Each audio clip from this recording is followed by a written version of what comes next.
So the longer you wait, the harder it becomes. You're never too young. You're never too old. Get the information. If you haven't bought a house, go buy a house. If you bought one, go work on your second one. If you bought two, go work on your third one. I think as a family, as a community, we need to model this so that our next generation, this is not something that they wish for. It's something that they know they have to go get, that they have to do, right? And I want to model that for them.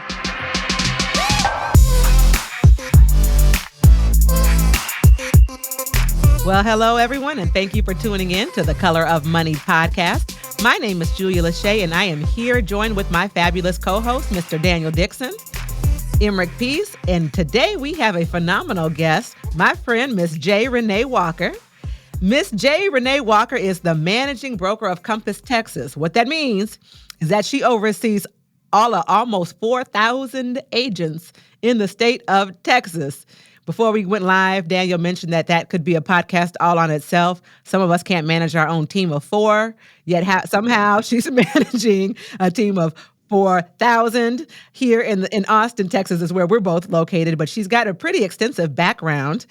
She's been past president of the Austin Black Real Estate Professionals, past president of Williamsburg County Association.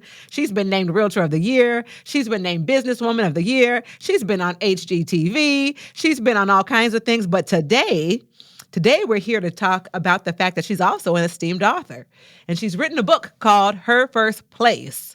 So if you've been listening to this podcast for any length of time, you know I love when we have other female leaders on the podcast, and specifically when we are talking about women buying real estate, because I'm not going to get all into my numbers and stats that I like to get into, but there is a lot of disparities, and one of the primary people purchasing houses right now happens to be Black women.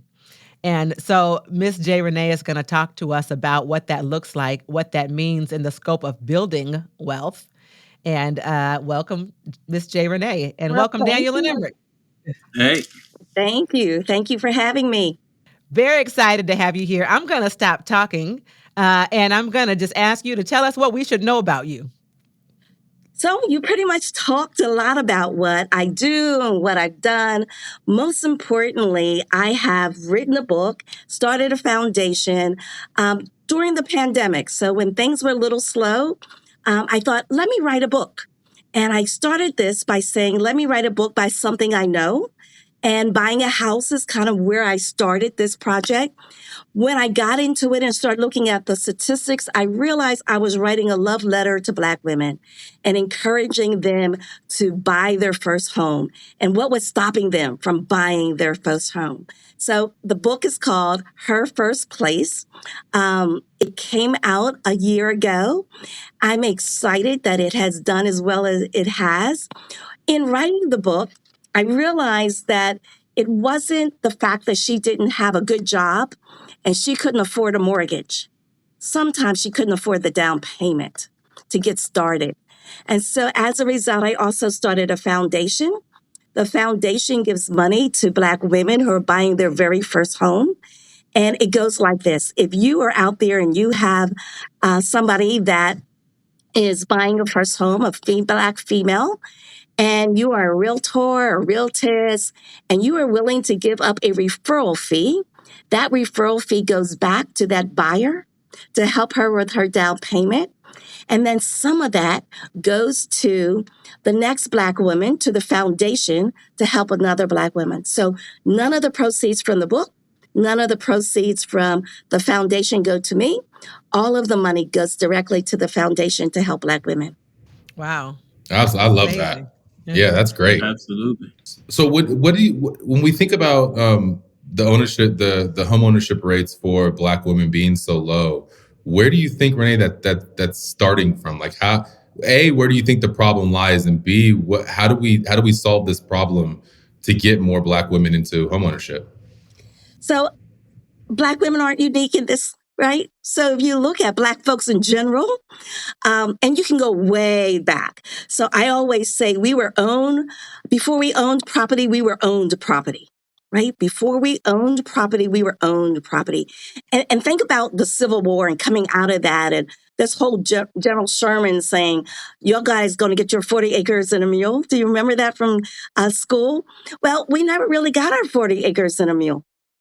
And how that came about is that field order number 15 that we were taught in school said that we would get part of the land that was out of Georgia and South Carolina.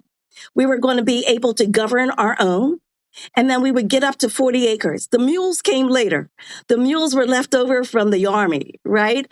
And they were only going to be on loan. We weren't even going to own those mules, right?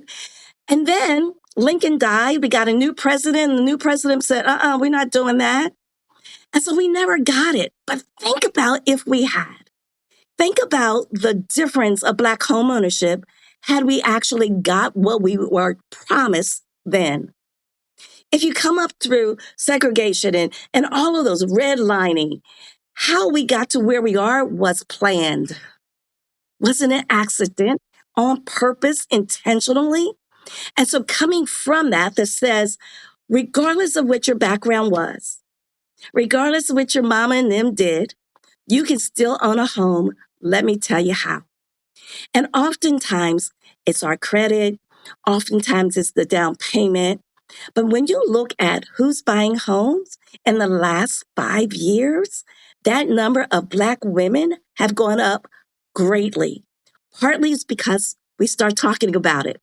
We said you could when other people said you can't, right? We stopped listening to mama and them that had bad history, that had bad examples of why they couldn't buy a home, what they didn't have. And they started saying, let me teach you the fundamentals of buying a home. So maybe you can't do it next month, but if we can put a plan together, you can do it next year. And actually, Daniel, it's more about educating women about how they can and what steps they need to do to prepare themselves to buy a home. Yeah, and I think one of the resources a lot of people don't lean into enough is down payment assistance programs and utilizing the resources and community funds and different things like that to be able, I mean, that's the biggest challenge of homeownership is I don't have $20,000, $25,000 for a down payment. I can afford the monthly, but I just can't, I don't have the initial to actually get in. And there's really good programs out there that can support you in being able to help pay for your closing costs or help fund that down payment to get you into homeownership. But knowledge is power. If I don't know, I don't know where to go. I don't know who to ask. Nobody told me about that. I look back in things that nobody told me, even in real estate school, that nobody told me and educated me.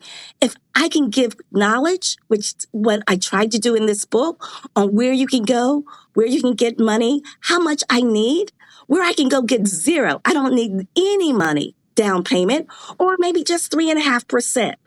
And we have in our mind that I need 10% or I need 20% down. No, you don't, right?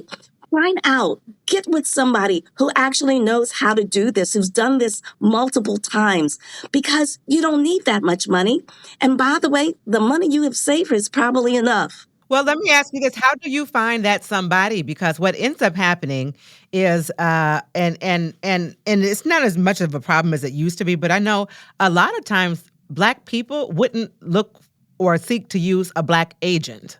And they would go and find somebody and they say, oh, I want to buy a house and I don't have a lot of money.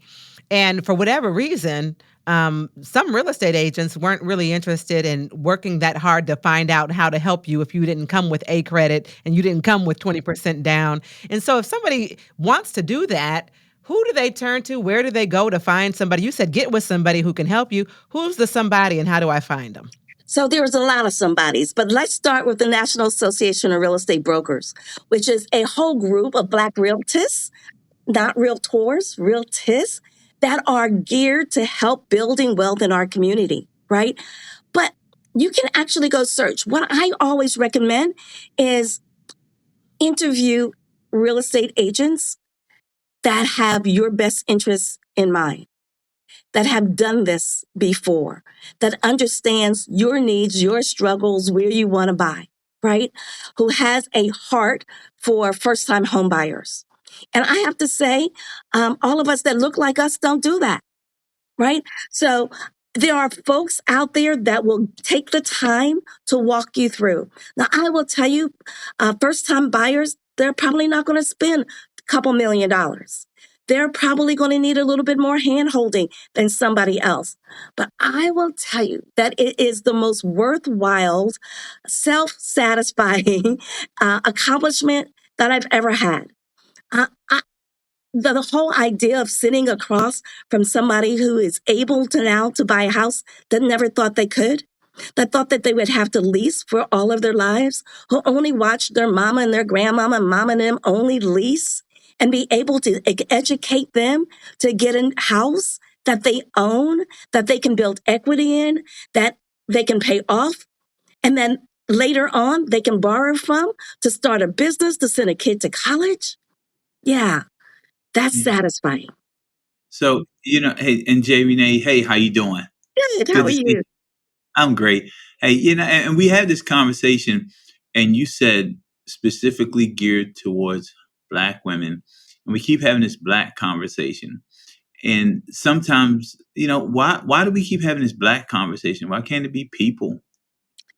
So the statistics are different for people versus Black women, right? And so I went to where the need was. The need is, and the opportunity is right now for Black women.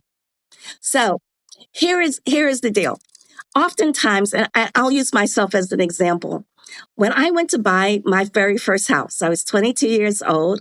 I had signed the contract. I called my dad and said, guess what I did today? I bought a house. My dad almost flipped out. I didn't see the house. How could you have signed the paperwork? Maybe I can get you out. Why are you buying a house now? Why don't you wait till you get married? All of those questions. And, my dad is a dad of a certain age. And those are typical questions that says, why aren't you going to wait for that man to buy you a house? And Dad, because I could do it on my own, because I don't have to wait for a man to help me buy a house. I've got a good job. I've got good credit. I got down payment. And waiting, I didn't get married until 5 years ago. I was going to say, you'll find a good house before you find a good man. I'm just saying. I'm telling you. I was 63. If I had waited, I'll be still waiting, right? So finding a good house, you can do that now. And I'm telling you, it's a lot easier to find a good man. A lot easier than finding a good man. It is. You asked, Emrick. You asked. Yeah. No. I asked that question because it's real, and when we always have these conversations, we get picked apart different ways. So I just want to clarify and make that statement. And a lot of times we're not adept enough to the conversation to make sure that people understand that there is a need. You say need, I say requirement, but I'm going to say need just because of this conversation, that there is a need. They don't understand. We don't even understand that there's a need, because a lot of times we've been conditioned to believe that renting is okay. And it's really not. It's really economic freedom. And it's really economic freedom for a Black woman. Just as you said, you didn't get married till 5 years ago. Where would your economic freedom be had you not bought a house? And that's food for thought, because when you buy that house, it stabilizes your living expenses, which ultimately puts you in a better position to secure a financial future. So why wouldn't you have that conversation? And I love this. I love that you're having this conversation. I love that you wrote this book, because I come from a single parent household. Yeah. Mom.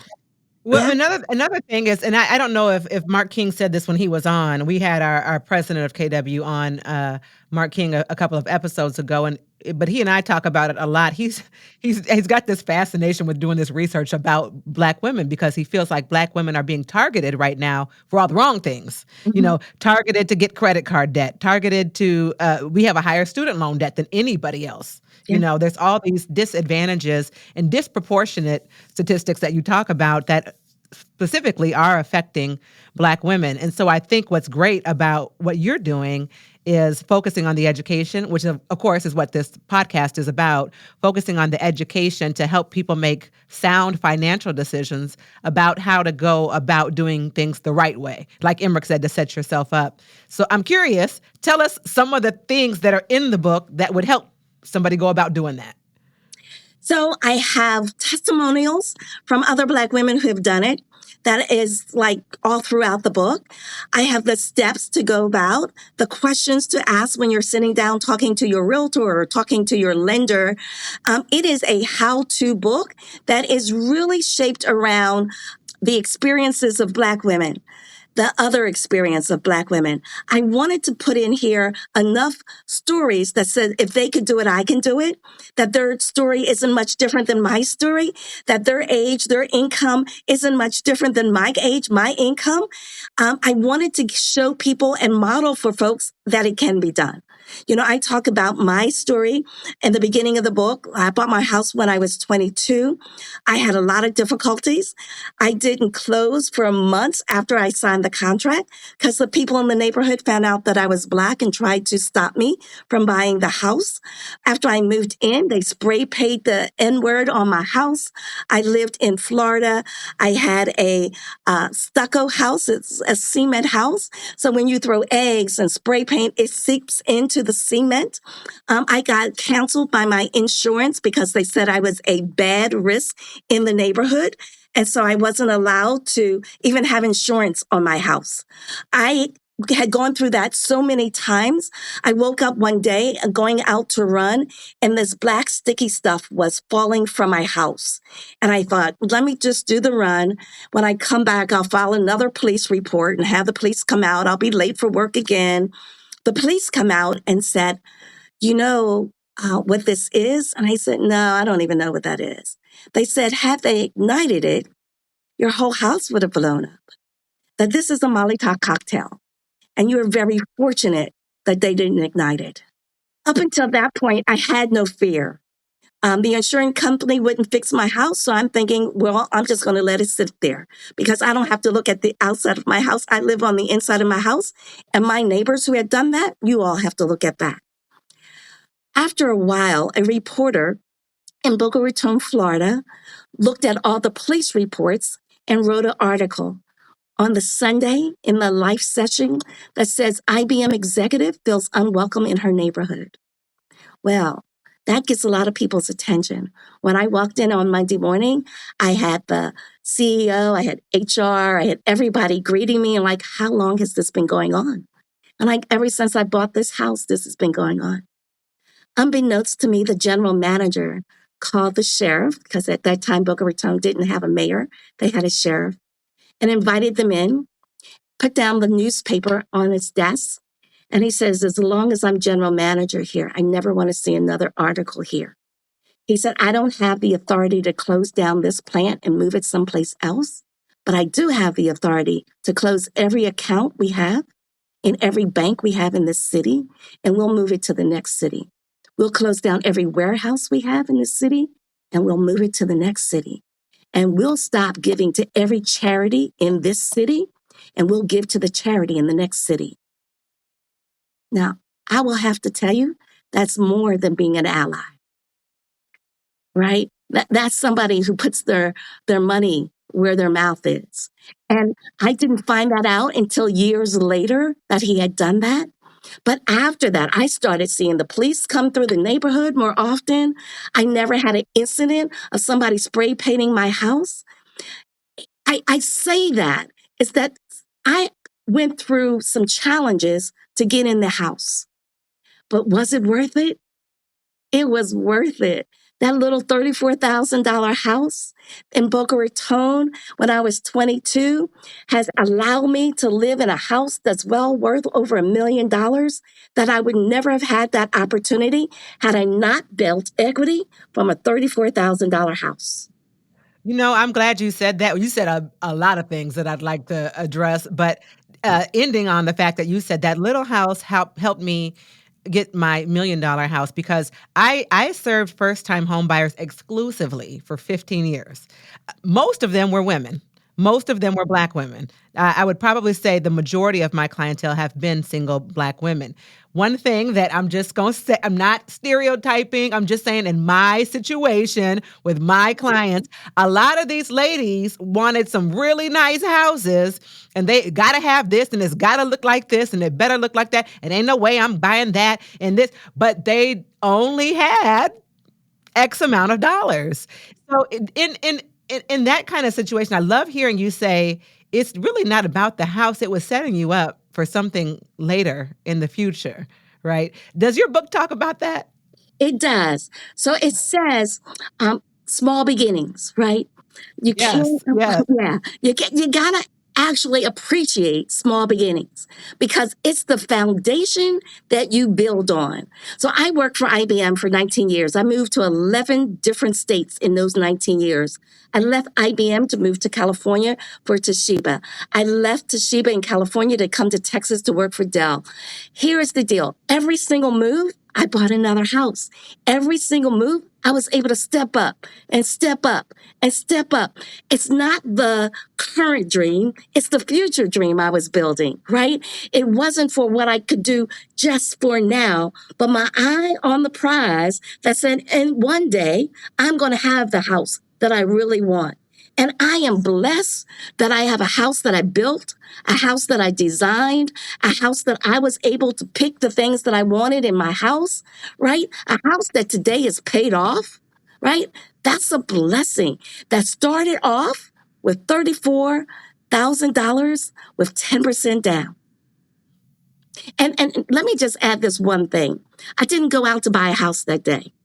I was out shopping. I went past a real estate office. In the real estate window, there were all these pictures of houses, and it said how much the monthly payment was. I like that, yeah. The house that I bought was less, the monthly payment was less than my rent. That was the attraction. I walked in and said, does that house, that number that you have on that picture, does that include taxes and insurance? And she said, yes, it does. I'd like to buy that house. And she said, would you like to go see it first? And I was like, yes, but I'm going to buy that house because that house, I can have a house and pay less than I'm paying in rent, right? And how many people are paying $2,500 in rent, $1,900 in rent, $1,500 in rent that we can get you into a house that you own, that you don't have to ask anybody whether or not I can change the color on the walls.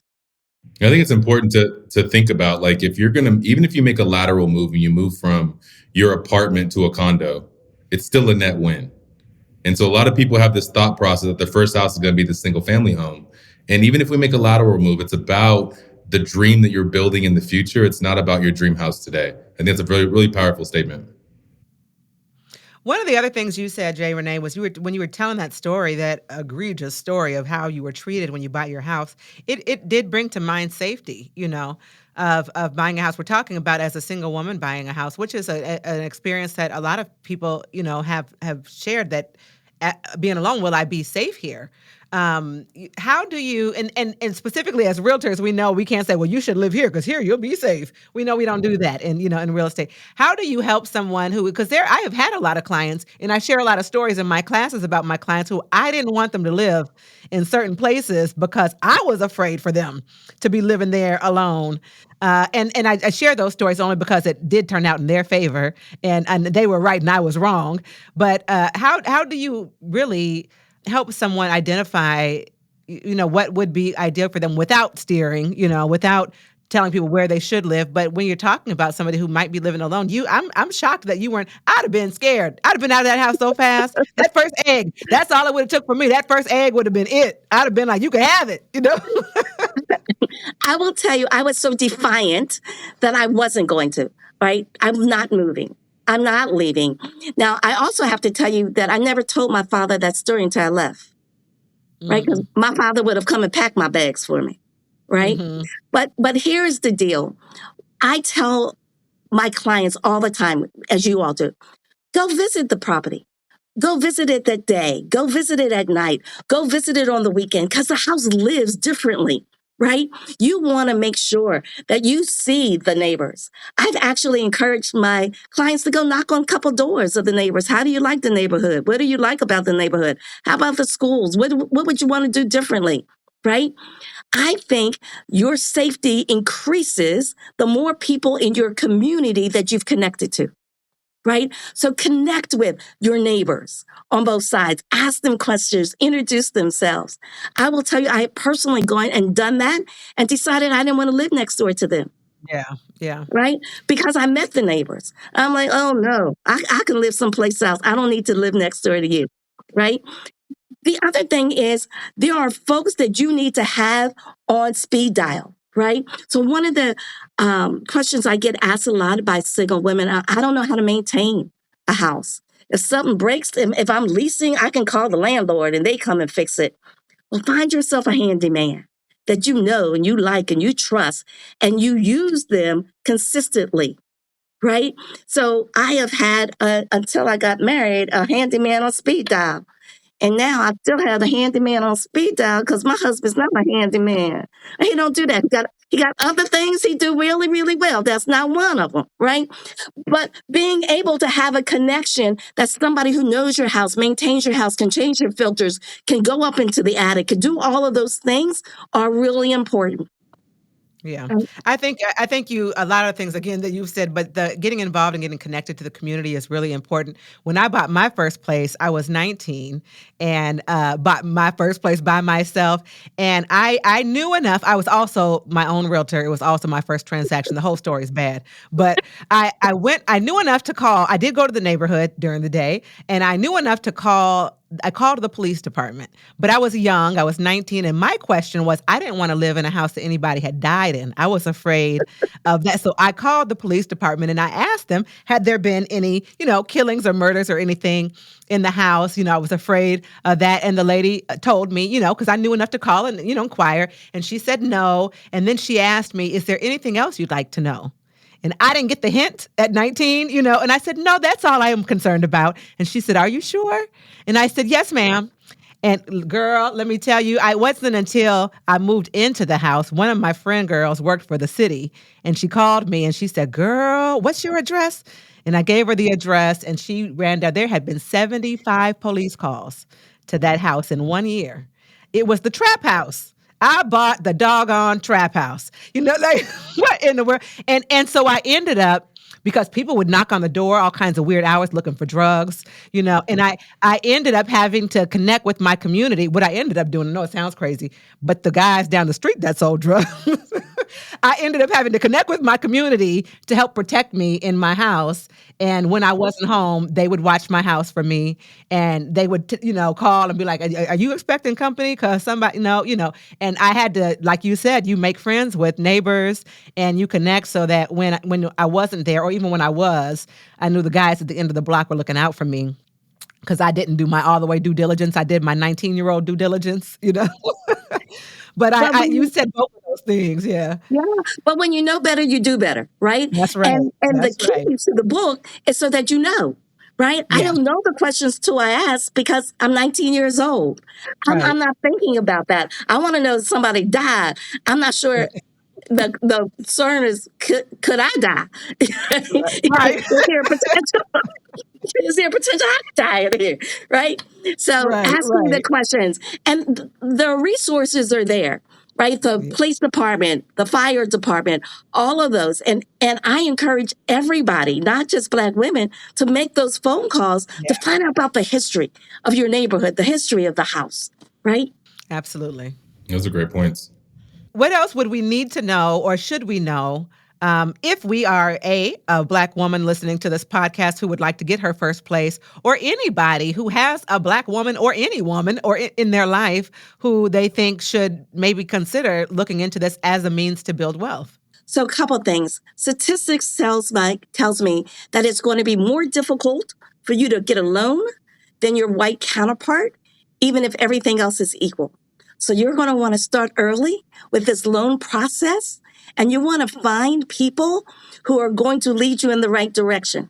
You want to ask a lot of questions about the loan, the commitment. When does it start? How much is it going to be? What's the potential of it going up? How much is the taxes? How much is the insurance? Can I afford that comfortably? I don't want you to have to eat out of a can of tuna fish for the rest of your life, right? So what can you afford comfortably? Oftentimes I tell people, just because the bank is going to give you the money doesn't mean you need to take it, right? It's really important that the amount of money you put out every month is comfortable for you. So just Mhm. because they say you can afford $5,000, if $5,000 doesn't work for you, doesn't sit well for you, don't take that $5,000. If $4,000 works best, then take the four. It is what's comfortable for you, not just what you can, they say you can afford, right? By the way, they don't ask you about your other commitments, right? So you might want to buy some shoes. You might want to start saving for Buy your some hair. kids' college. Should I get started on the hair? I keep having this, but you might wanna buy some hair. You might we were talking about how expensive the hair was, like Absolutely. You may have other things. So you want to take your personal finances into consideration, not just what the bank is willing to lend you. The other thing is ask questions, right? You have to think about when you go to a bank, I am going to buy money. The better my credit is, the cheaper the money. The worse my credit is, it's more expensive to buy the money. We don't think about it in those terms. We think about they're going to give me money. They're not giving you anything. You are buying, you are purchasing money. And if your credit is good, it's going to be less expensive for you to buy because the risk to them for you paying it back is going to be lower, right? And it's a different way of thinking about it than what we've been taught to think about it. That I'm going to go down and ask the man at the bank, and the man at the bank is going to give me money. No, he's not, right? The other thing is, and I didn't know this going in, I thought everybody had a 30-year mortgage. Everybody? Well, everybody don't have a 30-year mortgage. And there's nothing to say that it can't be 27 years, 15 years, 10 years, right? Have them run those reports every different way so you know what's comfortable for you. I am not a big proponent of staying in debt for 30 years, right? So if you can look at and do for 15 years and you can afford that 15-year payment and get out of that debt quicker, let's do that, right? that's good information. One of the things that I am really proud, I'm going to show the book now, about the book and the foundation is that I have the freedom to give back. So even if you go to apply for the money from the foundation, the least amount you will get is $1,000. The least, right? Depending Wow. on the home that you're buying, it could be more. But the least amount you're going to get is $1,000 to help you toward the down payment. Now let me ask you showed the book, but I know a lot of people are just listening. Can you tell us, where we could go to find that book and find information about your foundation? Yeah, so you can go to herfirstplace.com. You can get the book where you buy your favorite books. You can find it on Amazon, Her First Place. It was number one for a while there. So I'm really Okay. proud that I'm a number one bestseller. I'm also proud that Robert Refkin, who is the CEO and founder of Compass, who's also a brother, wrote the foreword to the book. So I'm really proud of that as well. Or from closing the houses for Black women, I can give all of that to the foundation. And that's what freedom allows you to do. That's what legacy allows me to do, right? If you are leaving this earth and you have no proof that you were here, if you didn't leave anything behind for anyone, then did you have a life well lived, right? And so at this stage in life, I want to make sure I leave a legacy for Black women that I can say I was here.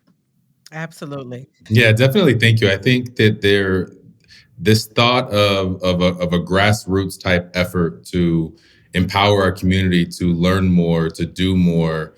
The hope is that we can make small changes today that come to fruition in 10, 15, 20 years from now. And I think you're doing an incredible job. I already pulled up the book. I'm going to buy the book. I have some people in my life I'm going to get the book for. And I think I love this. So I'm glad I met you. I already sent you the friend request and all the other things, and I'd love to stay in contact. Thank you Thank very you. much. Any last words? What's the last thing, the one thing you want our listeners to take from this conversation? Don't wait, right? So the longer you wait, the harder it becomes. You're never too young. You're never too old. Get the information. If you haven't bought a house, go buy a house. If you bought one, go work on your second one.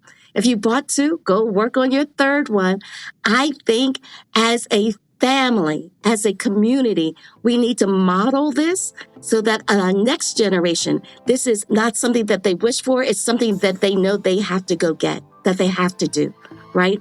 And I want to model that for them.